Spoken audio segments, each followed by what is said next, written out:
Parents, have you discovered the antidote to envy and comparison?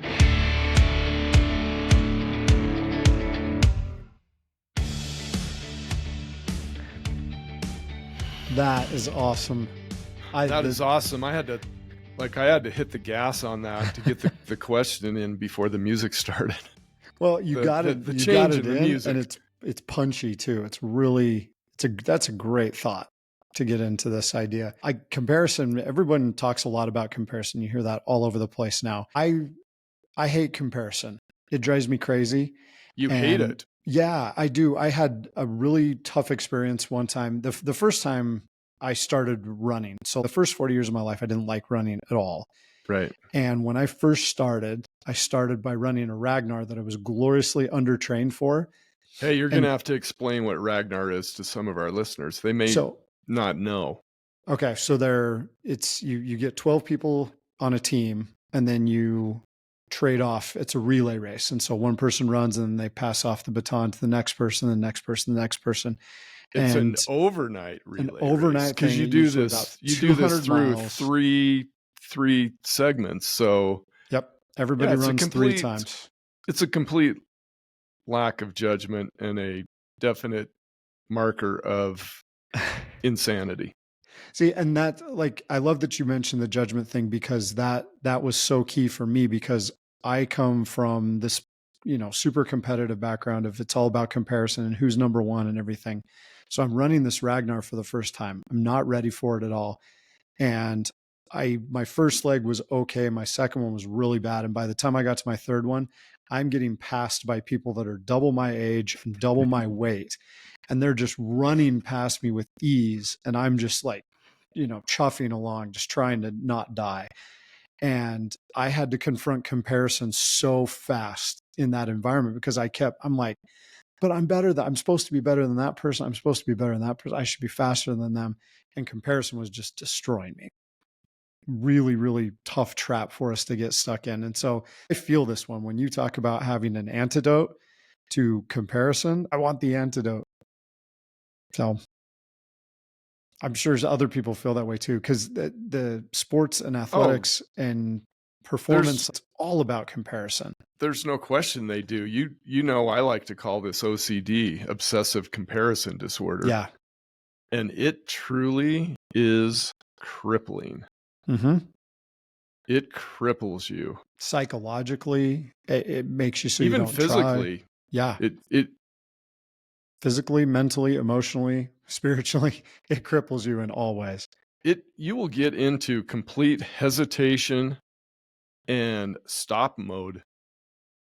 People stop taking action because they throw up the white flag, and they go into hesitation and surrender mode. Yeah. The why try gets activated. Why should I try? Yeah. This speaks of our scoreboard society.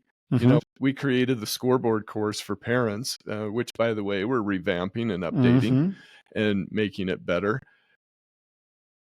But it is based on the idea of trying to create your own definition of success and getting away from this comparison, because when you're just obsessively measuring yourself against somebody else in our she is prettier, he is faster and stronger scoreboard world, you totally lose sight of your own unique journey and any accomplishments that you have. Yeah. Because you're so focused on the person that you deem is better or further along than you are.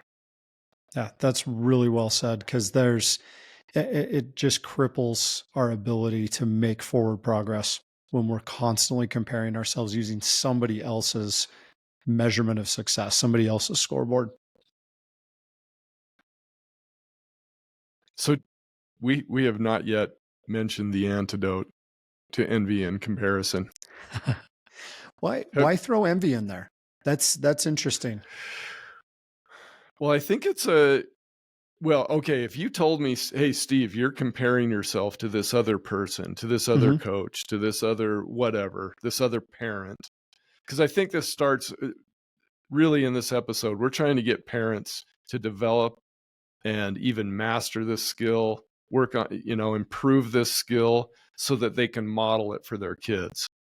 Right. Because if they're just telling their kids to do this, but their kids see them playing the comparison game, then they're less in their teaching, their coaching, their parenting is going to fall flat. So back to your question about why the envy. Mm-hmm. I think we all want to just admit that, okay, we compare ourselves to other, but I think envy is, and I don't know if sinful is the right word. It just seems, I don't know, it seems dirty. It is a little 10 Commandments. Yeah. Yeah, it seems dirtier Thou shalt not covet. Naughtier, that I'm going just beyond comparison, because comparison in and of itself may not be terrible, right? If you're measuring yourself against somebody else as you're trying to improve, you're looking at somebody that's better than you, and you're trying to learn like, oh, okay, if I do these things, if I do X, X, and X, then I can get better. But the envy is, oh, now we're getting into jealousy, resentment. Mm-hmm. And I think these things those are not good, virtuous things. Well, I love that you hit on this, because I was listening to another podcast, and they had a Yale psychologist on there who was talking about comparison and how big of a problem it is in our culture. And he asked the podcast host, he says, do you know what emotion is actually behind the comparison? What drives comparison? And it was envy. It was that jealousy. And so, like, that's what you're talking about there is a really researched idea that jealousy is what fuels our comparison, because comparison in and of itself isn't bad. It's like, okay, well, I want to get better. This is what I could get better at. That's not a bad thing. But when jealousy is the driver, now it becomes, well, I just want what somebody else has. And it can lead us to taking shortcuts, or we give up if we don't think that we can get it, or if we're not as good or as pretty as somebody else. But jealousy is the fuel that drives that comparison monster. Wow. Yeah, so we want to eliminate the envy. Mm-hmm. If we can eliminate the envy, then our comparison becomes healthy, and we can leverage that and use it to benefit ourselves. But if we swim in the pool of envy, we're going to be blaming, we're going to be jealous, right? We're going to be all the ugly things that come from comparison. And that's really hard to avoid, especially for our kids, because they want to be the best. They want to do those things. And when they see somebody that they perceive as prettier or has more of what they want, it's easy to get jealous. We want what they have, jealousy. And that's the negative comparison. And that really hurts psychologically, like you're saying, in all ways. That does hurt. I just thought of another story. You may remember it. We want our kids and ourselves, we want to push. We want to try to elevate our habits, our behavior. Mm-hmm. We all want to be happier. And so you get into this argument of be satisfied, right? Don't become envious, be satisfied. But then also on the flip side, you have a contrary of never be satisfied. Right. I'm never satisfied with what I have. I'm never satisfied. And trying to find that balance can be really difficult. Do you remember the story about Brendan Burchard and him being backstage? Yeah. Can you tell it? It was, well, he was at a conference. And so that, those conferences just have a speaker and then a speaker and a speaker. And so he had prepared this message about how you should be okay being satisfied about who you are, where you're going, and celebrate some of those things and the successes you have. Well, the speaker right in front of him is on stage, and he starts giving the exact opposite message. Like, he has this big slide up. This is like, never be satisfied, like you're saying. And so he's preaching, don't be satisfied, keep pushing yourself, trying to get that fiery kind of thing. And he's got the exact opposite message. And keep in mind, this is in front of several thousand people, and this is like arena type conference. These are arena type speaking. This is you have some power names and people in the coaching and motivational industries. It's a big pep talk. It's a big locker room pregame, fire people up. And the guy in front of him was just going after it. Don't be satisfied. Never ever accept what you've done. No, don't sit on. And as coaches, like I would imagine that both of us have said that to teams at some point in our careers. Don't be satisfied. Don't. Oh, for sure.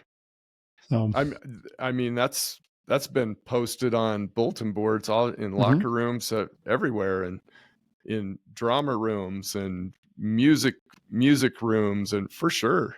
And Yeah. it's great to push that, but that downside of it becomes it leads to comparison. It leads to looking at somebody else. Well, I'm not supposed to be satisfied, so I've got to look at all these other people and see, well, they're number one, and I'm not number one yet, so I got to go after what they have. Yeah. And So fuels jealousy. Fuels the jealousy. So let's get right to the antidote, because we're over 10 minutes into this and we've held back. If you listen to episode 72, you heard us tease what the antidote to comparison is, and we now know that the root of unhealthy comparison is envy. Yep. So what is it, Mr. Crandall? Gratitude, baby. It's like an emotional superpower, a mental and emotional superpower, gratitude. It does so many good things to squash so many of these negative emotions. We were looking at a study from back in 2003. That seems like so long ago. Yeah. 20 But years. I think it's pretty much a given. If you are doing any personal development work or reading any really good nonfiction books, you're going to come across the idea that gratitude creates optimism, more positive thinking, just better overall living. But one thing I was interested in this study from back in 2003 by Emmons and McCullough, yep, was that there was a noticeable decrease in levels of envy and resentment. So we're always talking about what it brings to us. I think it's good to say that, hey, it's going to lower these levels of envy and resentment, which I just think is two things is awesome. that are really good to get rid of. Do you really feel good when you're envious? No. Like, and resentment's does it just feel as bad. Awesome? No, it feels terrible. Yeah. It does not make it puts you in a hole, and you just keep digging the hole deeper. Right. Yeah. So let's dig out. How can we help parents dig out? You know me. I want to get to the practical ideas. Should we do it? I think we've got some good ideas down here, and you've got the first one. Let it fly. Okay, we've talked about this before, but it is so simple, and there is power in actually writing. In fact, I would encourage parents to pick up a pen or a pencil and actually write this rather than type it. Although you could do it digitally, but I think there's more power in the handwritten. But write down 3 things that you are grateful for in your role as a parent. Think about just being a parent. And what are you grateful for in your role as a parent? You could also do this as, what are 3 things I'm grateful for in being a parent for Nate, for Steve? Good. You could do it for your spouse or partner, and you could just do it generally for your life. But we're basically writing 3 things down that you were really grateful for. Yep. Another great idea that we've come across is to make it a family practice where you kind of circle around as a family with this idea. And a good idea is just kind of start a family gratitude journal where everybody gets together, really quick at the end of the day, or even just leave the notebook or journal out and people can write one thing they're grateful for in there. One thing that I've actually participated in that I really love is just doing a gratitude jar as a family where there's just some post-it notes by it. You write down something you're thankful for specifically with someone in the family, put it in the jar, and then once a week, just get it out and go through some of the things and read them together as a family. I like that. I thought you were going to talk about your swearing jar, but no, we'll different leave that. jar. different jar. Episode. Okay, another great idea is limiting social media. And rather than give you a whole bunch of different directives on how to do that, I think this is something that would be good discussed between parents. Maybe you discuss it with a friend, because there's all sorts of ways to do this. I hesitate for somebody to just totally eliminate all social media. It's almost like the New Year's people at the gym, which we've discussed before is just a terrible idea, going on January 1st, doing a 3-hour workout, and then on January 2nd, you feel like $4.32, and your goal of feeling like $1 million just seems so far away, and you get discouraged.